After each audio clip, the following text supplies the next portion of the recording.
Welcome everyone. Thanks for joining us.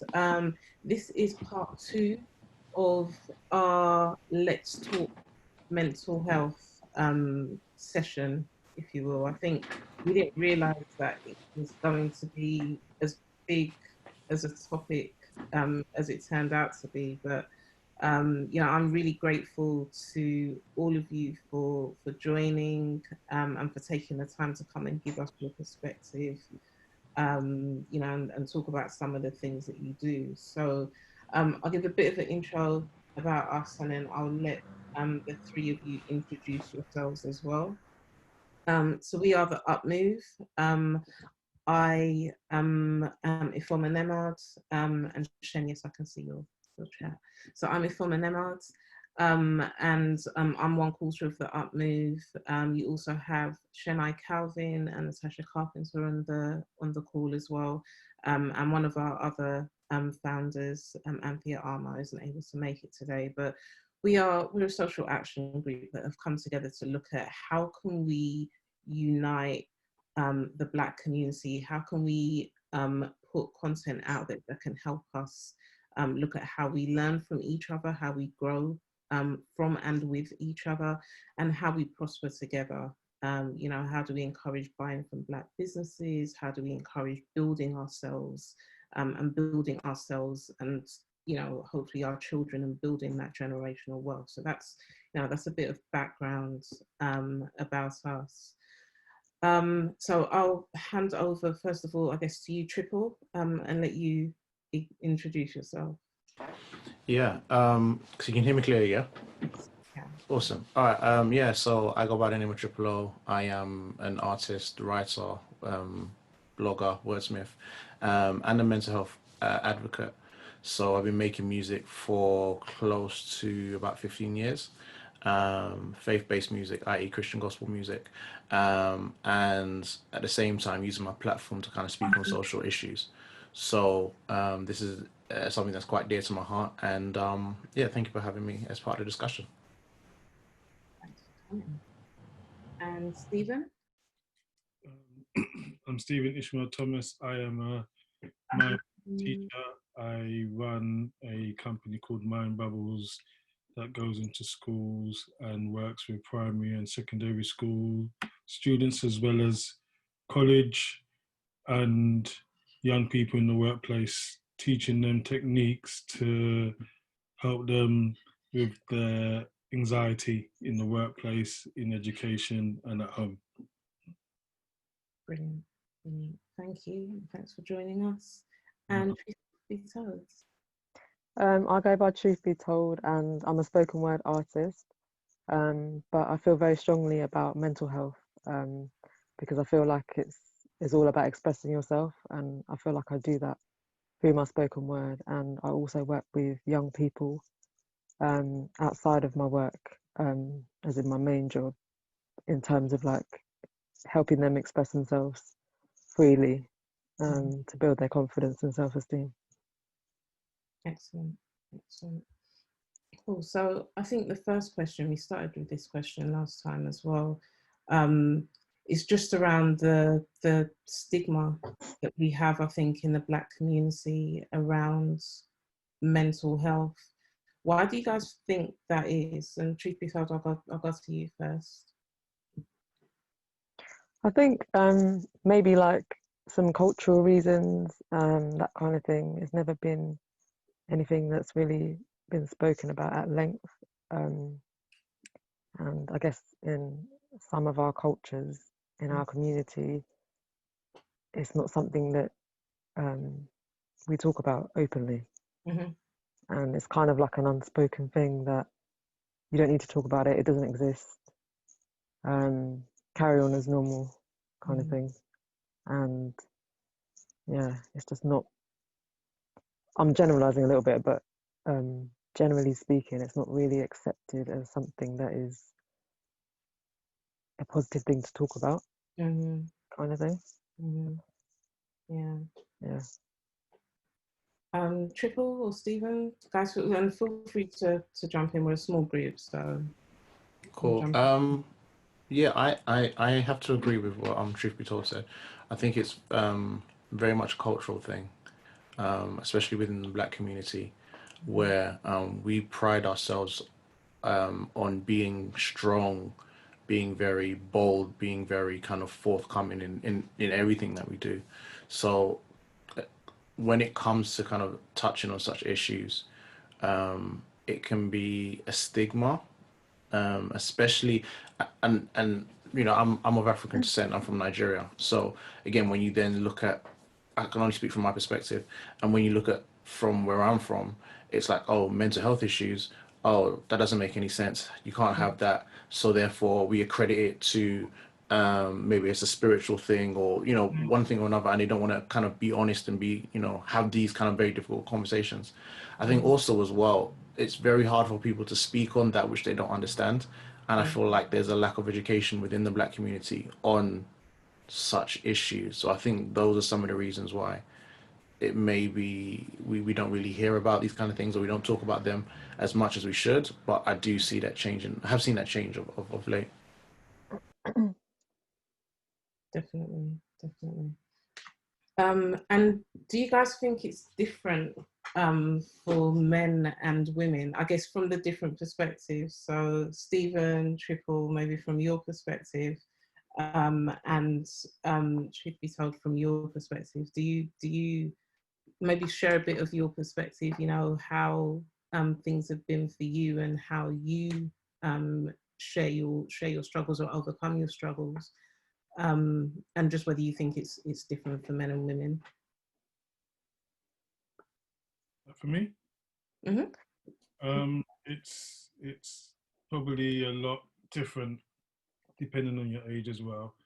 So, Mm-hmm. in terms of how men and women communicate, men tend to hold things in and look to solve problems logically, finding answers. We've been conditioned a certain way to not express ourselves emotionally. So Mm-hmm. crying and being upset are signs of weaknesses in our culture.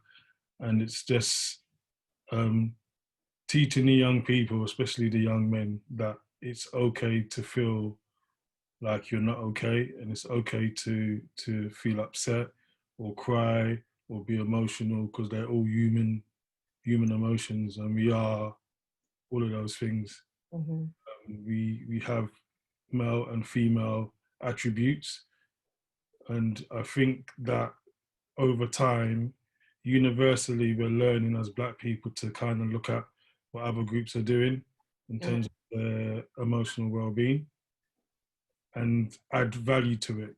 I think we've got a long way to go in terms of how we deal with our stuff internally, and I think that it's important that our boys learn to just express themselves freely without the stigma or people reacting a certain type of way freely, without any kind of judgment. And when that starts to happen, we might start to see a change in the way they behave.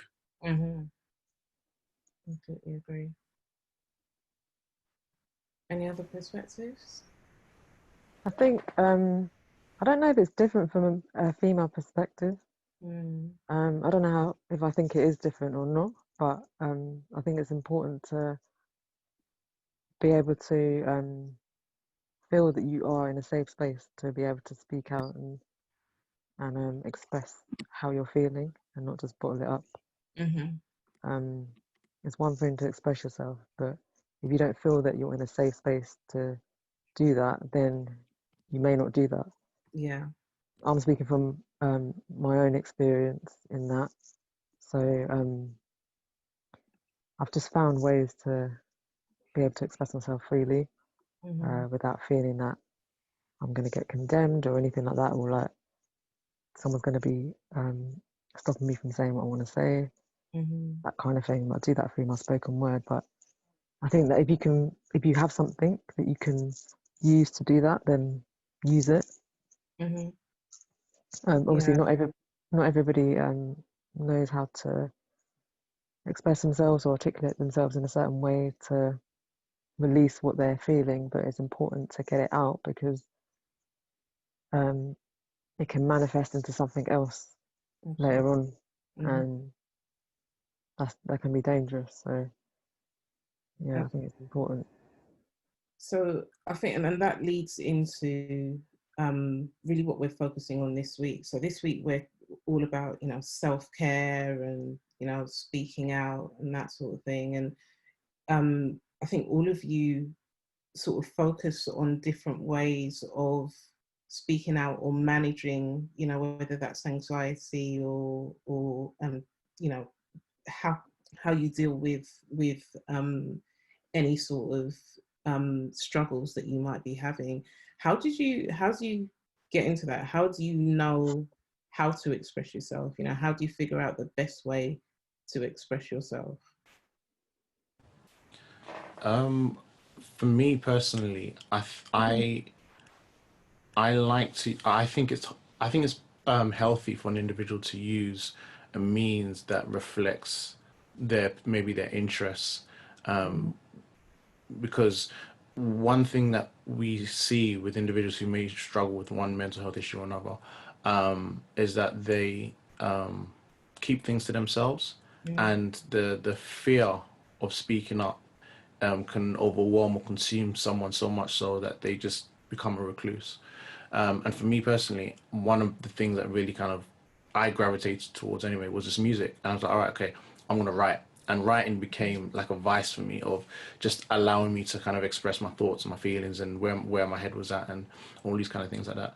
And so anytime I'm speaking to individuals who are navigating through such challenges, I always tell them what interests you, what takes you from a space of maybe fear, doubt, worry, anxiety, and puts you into a place of peace. Like everybody has something that they like to do, everybody has something that they're interested in. So I always ask individuals, okay, cool, what is that thing? And how can we utilize that thing to allow you to come out of your shell, and feel more comfortable, feel more at peace, feel more just relaxed when it comes to, your mental headspace. So I think that's something that I always kind of like encourage people to kind of get an understanding of. Mm-hmm. Mm-hmm. And Stephen, your background is really looking at techniques around mindfulness and breathing techniques and things like that. How do you find that sort of helps, especially younger people?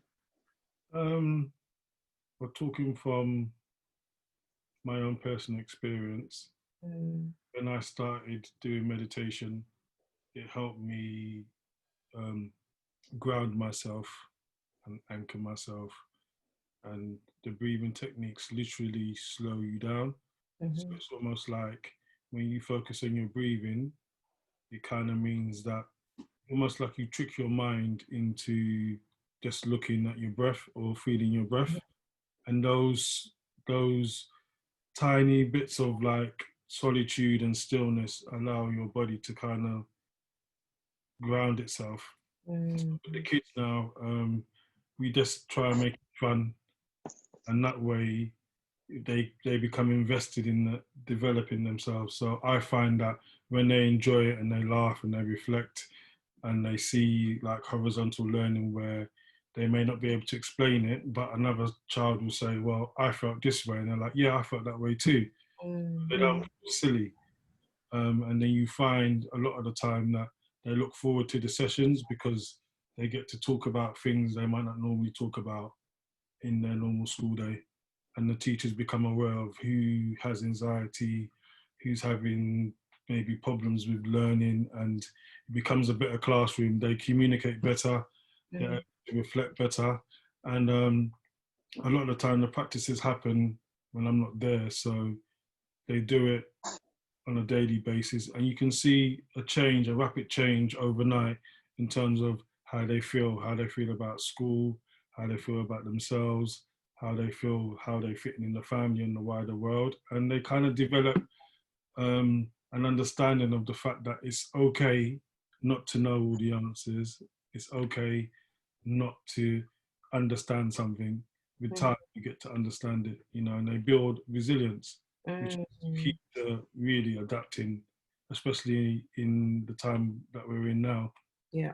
A lot of kids are struggling with anxiety. You know, a lot of them are at home with big families, not having space to basically do the online learning, not having laptops or tablets and all the things that we take for granted because they had to share. So a lot of them were feeling anxious. They weren't able to go outside. They weren't able to play. You know, they weren't able to talk to their friends, like a verbal conversation rather than being online. And I think a lot of the time when we gave them that space to talk about how they felt, they actually felt better talking about it rather than just being in it, if that makes sense. Mm-hmm. No, it does. Yeah. And how did you sort of get into that? I think both Truth Be Told and Triple O have sort of expressed, you know, as a way of expressing themselves, you know, being able to write, being able to musically express themselves. How did you figure out that mindfulness was a way to, you know, de-stress, to become less anxious? I've been doing yoga I'm in my 11th year of yoga. And I used to go, well, like a fitness first, and I walked past a yoga class one day and the teacher just invited me in. And I haven't stopped since. So as I got into yoga more, about 6 years ago, a project that I work on that were bound on a Saturday, they suggested that I go on a mindfulness course so I could basically do mindfulness in the classroom. So I had an 8-week course, breathing course, and then I had to do 70 hours of my own practice. And then I did an accreditation to teach mindfulness in secondary school. And it just became part of what I used to do in class. And about what if I then just made it about going into schools and teaching different year groups mindfulness, and that's where I am now.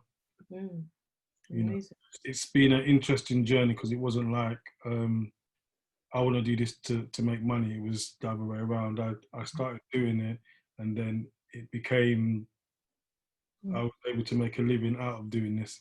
No, that's brilliant. And we've got a question that came through. How often should you do mindfulness, and for how long? It depends on the person. I try to practice every day, and I might start in the morning with 10 minutes of stillness. So before I get out of bed, before I move, I just sit in bed and I put on like some sounds of nature, and I'll just focus on my breathing, and that kind of sets my day up. And then I might do something lunchtime or in the middle of the day.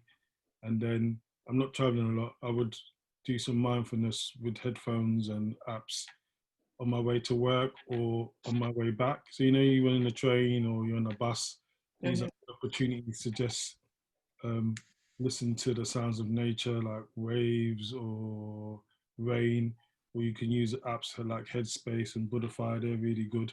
And you can just use that time rather than killing time. You can use those spaces to just center yourself. It's really good to do it in the evening and before you go to bed. But if you find it difficult to breathe, maybe start with 1 or 2 minutes and start to build up.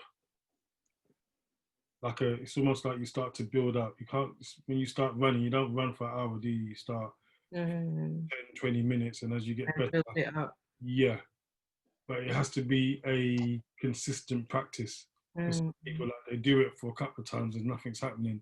It doesn't work like that. You have to be consistent with your practice, and with that, you become almost like it becomes part of your daily routine. So maybe after 1 or 2 months, you might start to see a difference. You're not going to see a difference in the first week or two because you've never done it before. Your body doesn't know what it's like to sit in stillness. So you have to give it that opportunity to really think about what's happening in your mind, what's happening in your body. So I would suggest just starting 3 or 4 minutes every day, see how you get on, and then as you get used to that practice, extending it using apps or using sounds. You know, I prefer sounds nowadays because I've been using apps quite a lot, so I'm very familiar with the voices. Um, I tend to get distracted quite a bit, so I'm trying to sit in stillness. I use the sound of rain and the sounds of waves, and that really anchors me. But you can try different things. You Okay. know, if you need a guided meditation, you can use that. There's lots of YouTube. I have a YouTube channel that has small bite-sized mindfulness sessions on it that you can use.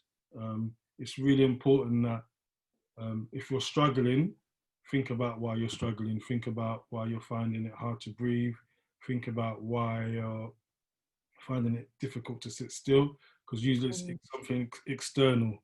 So your body's actually talking to you, you know, and a lot of the time we don't listen to it. That's true. That's very true. Cool. Just something to mention as well that you made me think of when you're talking about breathing. I think it's important, and I'm including myself in it as well, to be in the present moment. Because if you're not, then you're not breathing. You're not really breathing properly. And so if something comes up, like an emotion or whatever it is, then it's better to release it out in that present moment rather than to hold on to it. It affects your breathing and then stay inside of you, because emotions are energies as well. So, you know, it needs to be released out so that you express that emotion at that time, Yeah. if you get what I mean. Yeah. I think that's better for us, just in general, in terms of our well-being or mental health. But obviously it's easier said than done. So, yeah. Yeah, I think breathing is it's definitely something very powerful.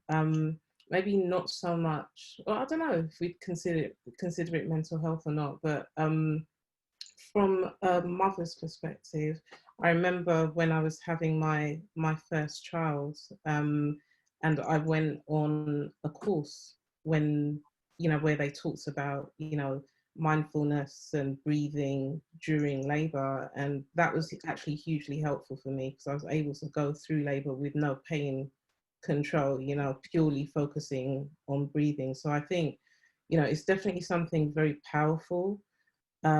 It's something, you know, I think if more people knew how to do it, and Stephen, I know that on your Insta you do you sort of have some videos where you show sort of the breathing with the fingers and so on. I remember them teaching us that as well.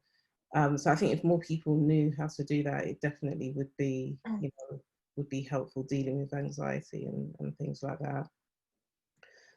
So I wanted to switch gear a little bit, and Triple, I wanted to talk to you a little bit about how you express, because I feel like you're very expressive about, you know, like your struggles and your mental health, like you're very vocal about it.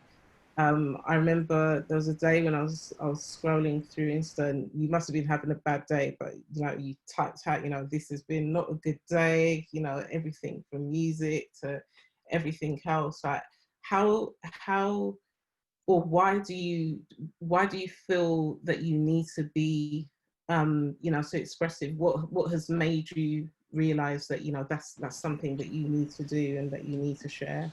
Yeah, I think for me personally, and this is just personally speaking, if I don't, it will overflow and come out in other ways. So for me, it's like, all right, cool. It's like the best example I can give is like the difference between a pond and a river. A river is free flowing and the water is always moving.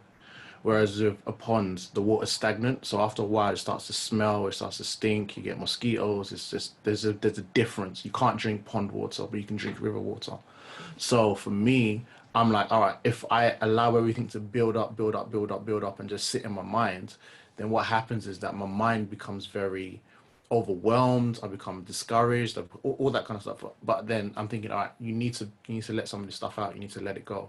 So that could be in the form of, and as well, and I'm a firm believer in allowing your scars, your pains, your fears, the things that kind of sit inside Yeah. to help other people, so they can see, um, just they can relate to where you're at. I feel like they're not alone because I realize that everybody's got something going on. Everyone's wrestling. The thing is, everybody has mental health. Mental health is not a thing of, oh, you have it or you don't. Everybody, it's more like, okay, we have mental health, but then there's a scale, and it's like, all right, cool. Are you in a good space? Is your mental health in a good space, or is your mental health in a not so good space? And then everything in between. And some days you may be on one side, maybe on the other side, you may be in the middle, you may be whatnot. So I'm very much for, okay, cool. When I'm in a space where I'm not in a great space, share Mhm. that either with people around me, because I do believe you have to be very careful who you share what with, and then sometimes it's more public, but not in a kind of venting kind of way, but just in a way, look, listen, I'm in this space too. I know other people will be. Let me kind of encourage someone through just kind of like offloading. And then what you find is that people then have the confidence to be like, oh my gosh, I'm experiencing that. Oh my gosh, I know what that feels like, and you end up helping someone else. And then so coming back full circle for me, I'm like, all right, cool. Once I then offload, whether it be to someone who I can trust or whether it's in my music, I feel like, okay, I'm able to think about things in a much better way, and I'm able to kind of rationalize what's going on, and I'm able to unpack it, and approach it from a healthier standpoint. So that's the reason why I personally tend to be quite vocal, not necessarily just not only just what I'm going through, but in general Mhm. for myself and for other people. Mhm. Mhm. Oh, that's great. And did you? Well, I know you said you're Nigerian. Mm, The I'm Nigerian as well, so I know that at least in my family, it's we don't really always talk about feelings. I think mm, probably mm, also now, Mm. we're a bit more open with talking about feelings. I know, um, you said, things are coming out now more. People are talking yeah. more about mental health. But what do you want to do differently than what you had? Like when you were growing up, and I think now we see that children are being affected by things by lockdown. Like Stephen said, not having the things that are their normal. So how they start Mm. to deal with that. If we had that when we were younger, how would we deal with that? I think it's purely about creating a safe space, Mm, especially for the next generation, because what we find is that maybe my generation and older generations, they didn't feel comfortable, or they didn't feel like it was a safe space for them to have such honest, real dialogue, especially with their parents, their grandparents, and people of that nature. So what we need to now do is make an effort to create that safe space, so that the next generation and future generations, they feel comfortable to come to their parents and their uncles and their aunties and those elders in the community to have those dialogues, especially because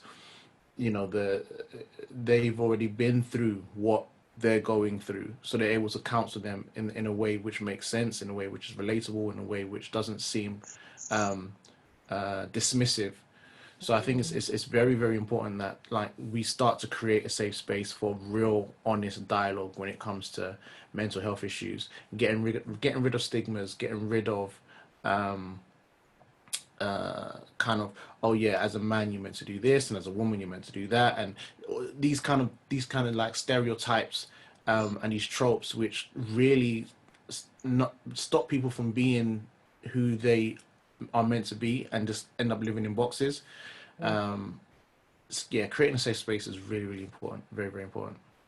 mm. And Yeah, I completely agree with that.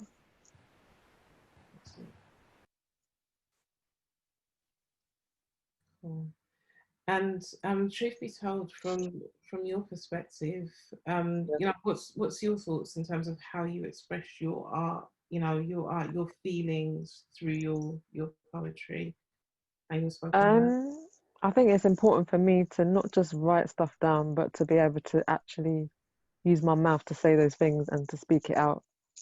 Hmm. Um, yeah, so that people can hear what I'm saying, kind of thing.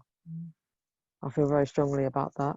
Um, so yeah, I prefer to not obviously I write stuff down before if I'm performing or whatever. Obviously, it started from being written down, but I feel like it needs to be spoken out, like it needs to be heard, Yeah, kind of there's thing. definitely power, I think, in actually Yeah, speaking things, right? You know, it's very, I don't say easy, but you can speak things into existence, whether positive or negative. yeah. Um, you know, it's easy to do that. So yeah, I definitely see that. And I think yeah, just I guess just changing the way that you respond to things as well. So your mindset, Hmm. because that's all part of it as well. If you see it a certain way that's not beneficial to you, why do you see it that way? Kind of thing, and just work through those emotions to yourself. Um, but yeah, I definitely use music and spoken word as a vice Hmm. to express myself properly. Whereas Excellent. obviously when I was younger, I didn't really know how to express myself. I felt like I couldn't, so I didn't. And then, yeah, didn't How feel like it was a safe space. how did you discover that that was, you know, that was a way to, because I feel like, you know, there's so many young people that might just not know how, like they might not know where to go and get these tools, and Yeah, they might not know to write things down, or Stephen, they maybe they don't have you coming to their school, they don't know about mindfulness and, you know, triple meditation, they're not exposed to that sort of music. So you know, how do we do that better so that we can, you know, avoid those sort of generational mistakes, you know, for the younger generation. I think it's about just encouraging young people or everybody to be more confident about themselves, Hmm. not on the outside but internally. Like, yeah, to embrace all of them and to know Hmm. that they matter and they are enough. Like, I think that's important, knowing that you are enough, like as an individual, Hmm. regardless of anything, your age, your background, anything. I think that's important. Yeah, definitely. And I guess where does that start from? That's because that has to come externally, right? I mean, for some people you can say it to yourself and believe it, but you Yeah. all need, like, we need that community. At least I feel. Yeah, and Stephen, like, feel free to jump in. I know you've written in the chat from home, but yeah, I absolutely agree. I think Yeah, that's a big thing. sorry. It definitely starts from home. I personally feel that um, black parents rely too heavily on schools to educate their children. I really do, and I'm not gonna. I I tell them all the time. If you expect schools to educate your children, then that's half the job done. You Hmm. know, our children enter schools 15, 20 points higher than most ethnic minorities, and they leave school 20 points behind. So that shows you that the schools are under-educating our kids. Yeah, and we've been putting up with that for too long. So we have to basically do make sure that when they're going to schools, they have all the tools that they need to navigate and overcome the obstacles. Because it's just a thing where we're not. I don't feel we're engaged enough in what happens in school. You know, school councils, school governors, all of that stuff. Hmm. Making holding teachers and senior leadership to account, saying that you don't have enough black staff in senior leadership, and asking them why. You know, we're only seen on parents' evening. What about the rest of the year?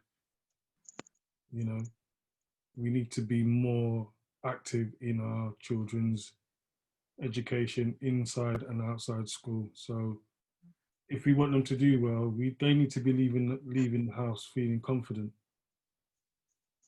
That isn't school's job. That is Mm. down to the family, not just mum and dad, aunties, uncles, older siblings, cousins, Hmm. godmothers, godfathers, friends of the family, all of us. Definitely, definitely. And Triple, what's your thoughts on that?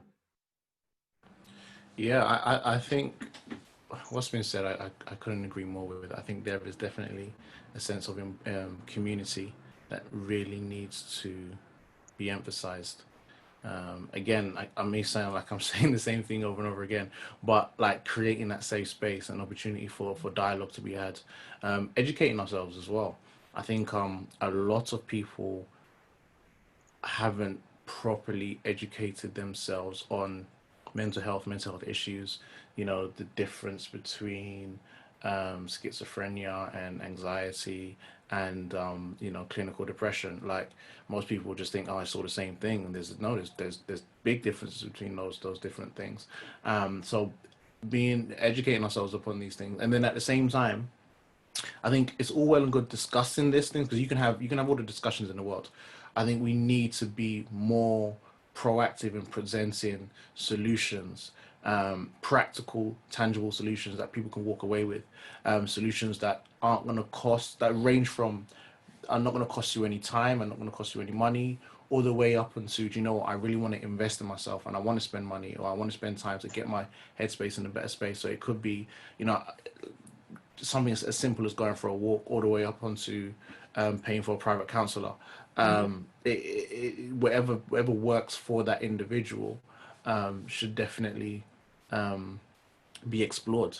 So I think, Mm-hmm. you know, we need to, you know, not just have these conversations because, you know, the reality is such sophisticated conversations, they may not engage the average 13 to 17-year-old, but those are the individuals who are experiencing the most quote unquote turmoil in Right. their mind on a day-to-day basis. So then they may not plug into conversations like this because it's not as engaging as some of the other content that they're consuming on TikTok and Instagram, which is 15 seconds, bam, straight to the point, onto the next one.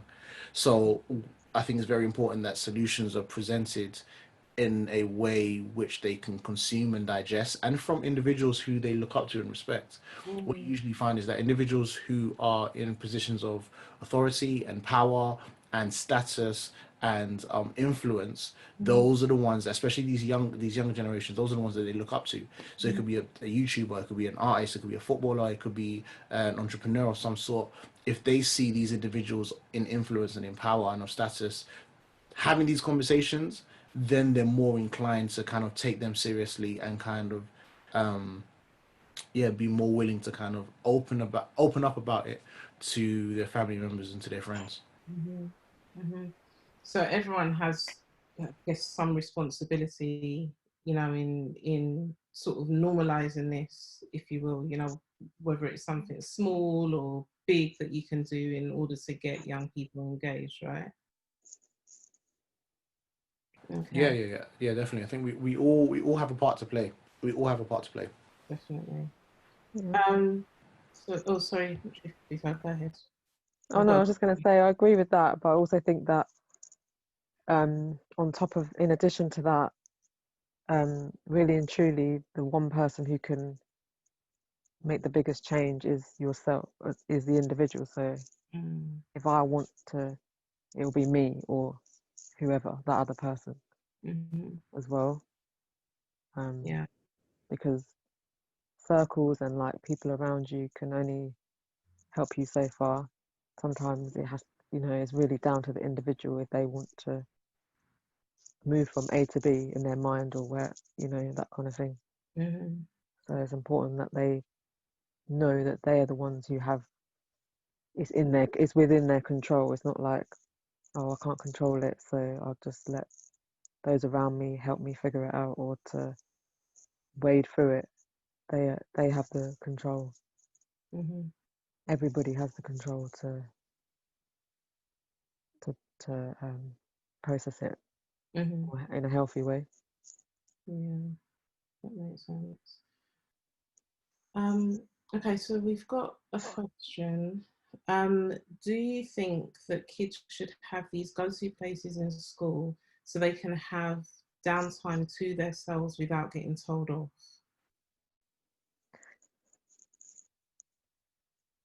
Truth be told, you sound like you wanted to get in there.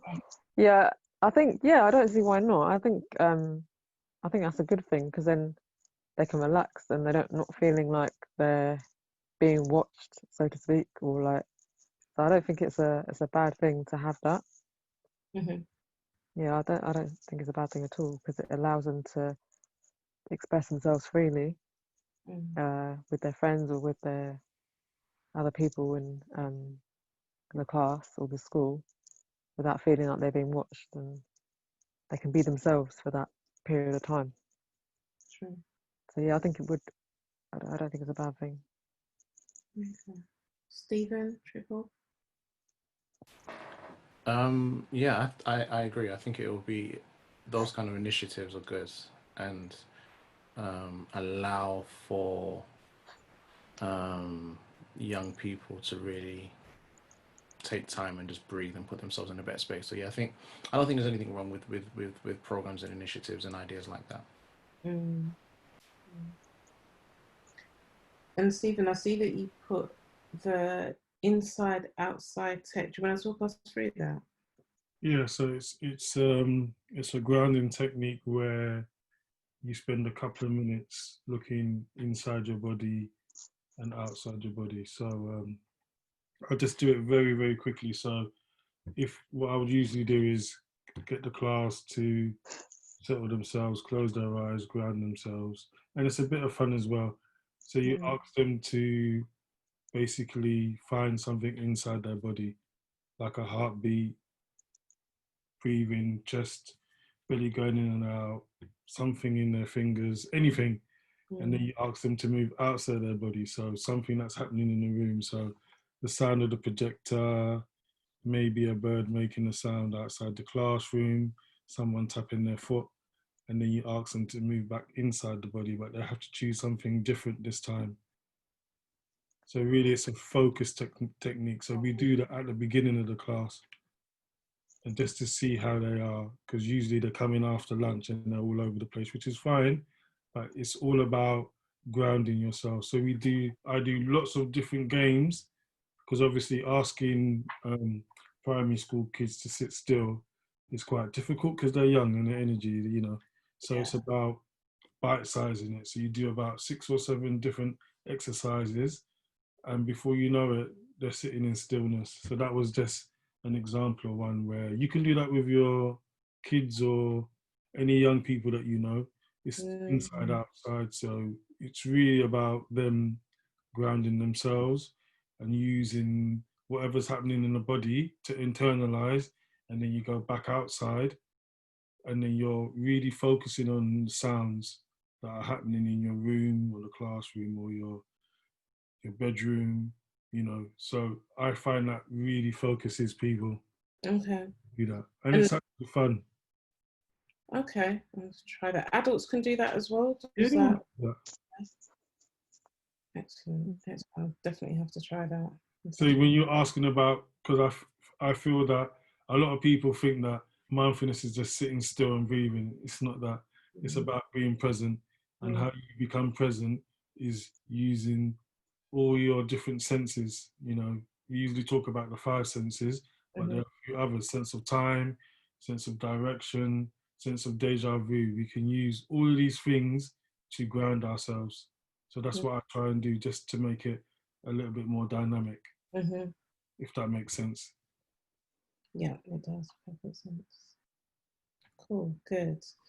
Um, so I guess we've talked about mindfulness. We've talked about expressing ourselves, in spoken word and in music.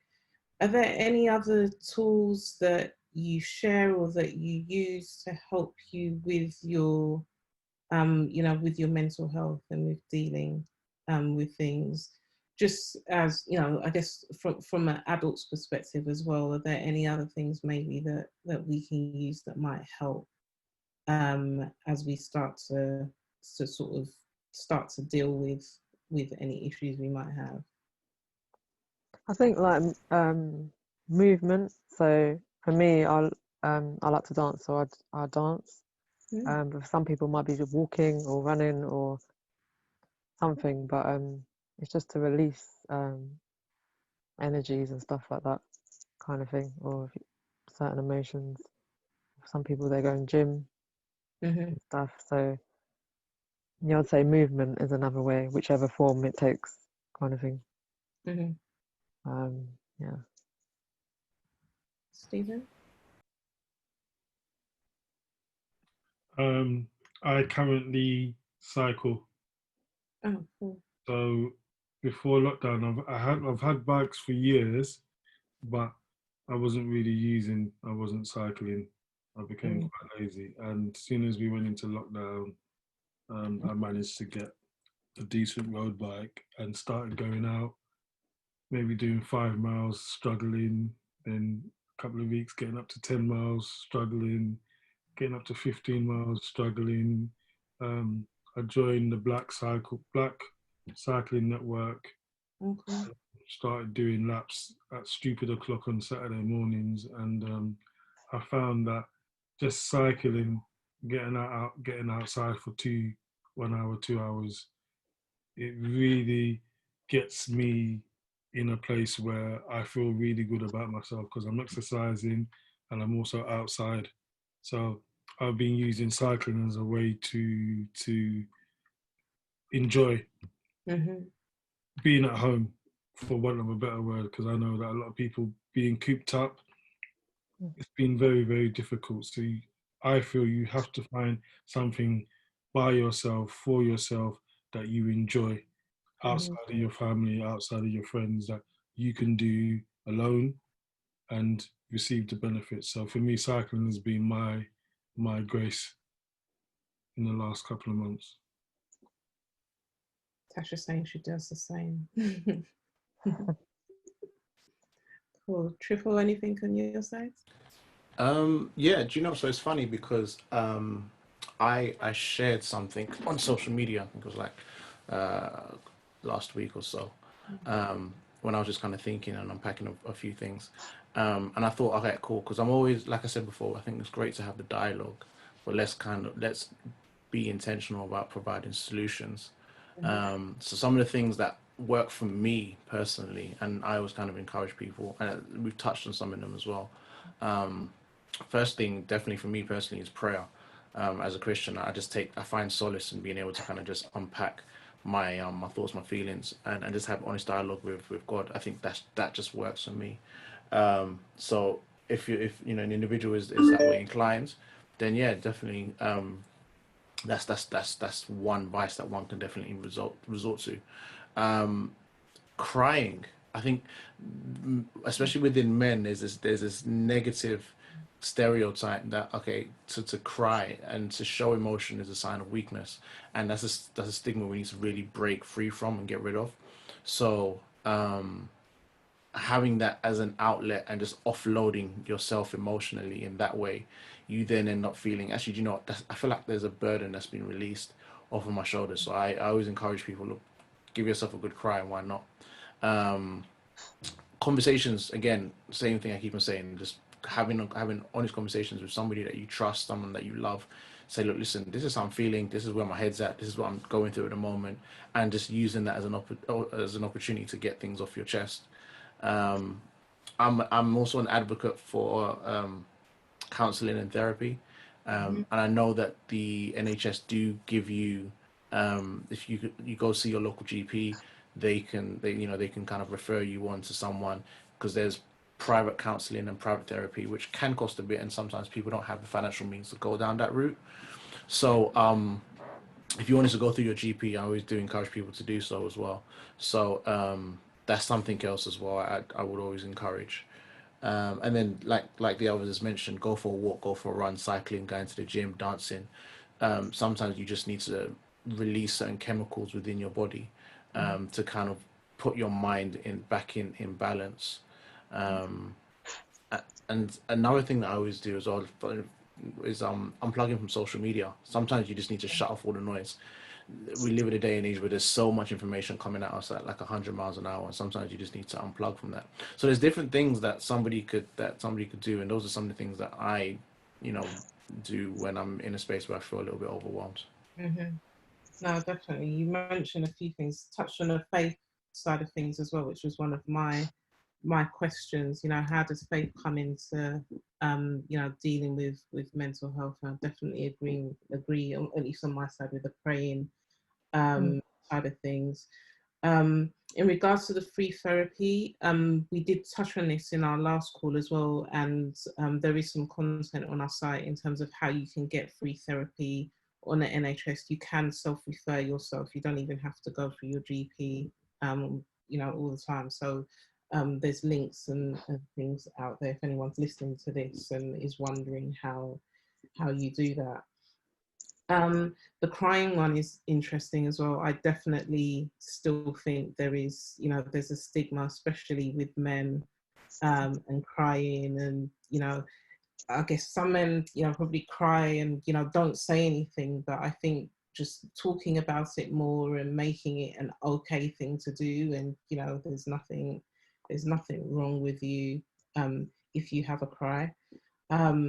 I think sometimes from the women's perspective as well, it's more accepted for women to cry, but I do feel, and truth be told, and Shen and Tash will need to jump in as well, like, you know, sometimes I feel like we have to be, you know, the strong Black woman that, you know, can hold, you know, everything, can carry on, and, you know, and it's important for us to dispel that myth as well. Both, you know, strong Black woman, strong Black man. Yes, we are strong people, but, you know, we also have emotions and feelings and need to be able to deal with those. So yeah, all important points. Yeah, definitely. Cool, good. So I think we're getting to the hour mark, so we're going to start to wrap. But what I wanted to do was to make sure that we can talk about how if we've got people that are watching that want to engage with you, that want to, you know, follow you and sort of see some of the things that you do, how can they do that, and where do they find you? So truth be told, should we start with you? Yep. So I have a YouTube channel, which is just Truth Be Told. So it's all lowercase, and it's Truth Be Free Told. So that's how people can find me. Okay. If they wanna see like my stuff, or my spoken word stuff, I mean. Excellent. Thank you. And Stephen? So you can find me, Mind Bubbles, on Instagram. Usually comes up with my logo on it. I also have a website, mindbubbles.co.uk. I'm on LinkedIn and Twitter, and I have a YouTube channel, Mind Bubbles, with some exercises you can do to ground yourself. So anything Mind Bubbles on social media, that will be me. Brilliant. Excellent. And in terms of engaging with schools and that sort of thing, if someone wanted to get you set up with their schools, they can just reach out to you. I've got an inquiry page on my website, and it goes directly to my email. So if you send me, if parents out there want some emotional well-being stuff, I do 2 free taster sessions. Schools. So you can go to the schools and say, what are you doing for my young person in terms of their anxiety returning to schools? You know, here's a suggestion. He does 2 tasters, try them out. You know, I've got DBS, so I can go into schools anytime, primary and secondary, college, uni, young people in work. I do one-to-ones as well. Excellent. Excellent. Brilliant. Thank you. And Triple? Yeah, so you can hit me up on all my socials are Triple O Music, so that's TRIPLE, the letter O, and the word music. So at Triple O Music on all socials, Instagram, Twitter, Facebook, YouTube. And you can just hit me up on my website as well, tripleomusic.com. And yeah, I'm there. Excellent. Brilliant. Cool. All right. Well, I don't think there's any other questions. Were there any other questions that came through that I've missed? Yeah. Excellent. All right. Well, I wanted to thank the 3 of you for taking the time, you know, to come and speak to us, and, you know, with our community. We really appreciate it. Yeah, we're just trying to do like a little thing where we can, you know, bring the community together and look at how we can grow each other and learn from each other. So it's you know, really important that we hear your perspectives as well. So this has been great. Thank you so much for the Thank you. time. Thank you Thank you for very sharing. much. Oh, thank you.